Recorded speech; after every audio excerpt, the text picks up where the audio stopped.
I was only 42 years old, healthy. Breast cancer was the last thing I thought about. I was told that I had breast cancer. My first thought was, am I going to die? Who's going to take care of my son?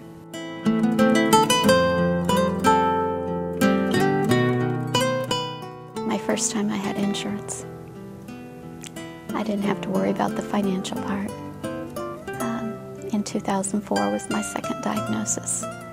Went to a doctor totally unrelated to this issue, and he asked me how long it had been since I had a mammogram. And I told him 4 years, and he said, "You know better than that."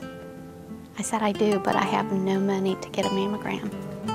Pam came in for a free mammogram, and when we heard her story that she'd already had it before, we wanted to be very diligent and make sure that we got her a diagnostic mammogram instead of a screening mammogram.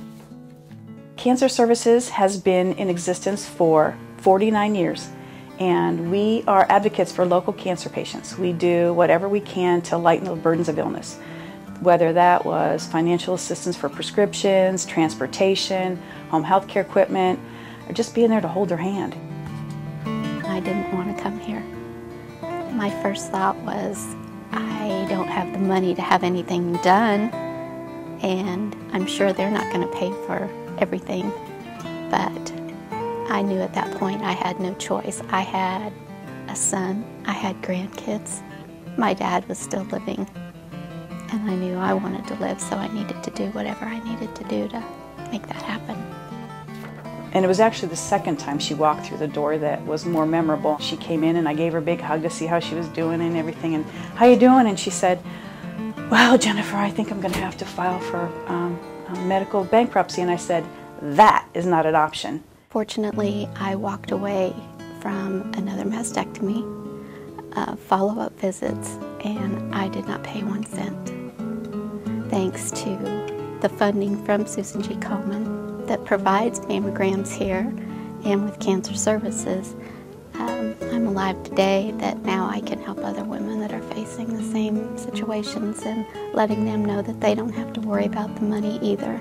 First funder I had was the Komen Foundation, and they are our biggest funder, and their mission runs right along with ours. We're real proud that we've had several women, and I believe we're at 16 right now that we've diagnosed through this program in 8 years. It's a huge success for Cancer Services and a huge success for Komen. These women would have not have had a mammogram otherwise. They would have died with breast cancer probably because they would have not have known they had it. I always promised her when a job came open that I was going to call her, and it took 3 years, but the first time I had an opening in that department, that's where we called her, and so she's, I can look right across the hall and see her sitting at her desk, and it just makes us feel really good that we have one of our survivors working with us. It's just amazing that I've come this far and being able to give back now like they gave to me and help some other woman with encouragement and finances, whatever the need is, because we'll find a way.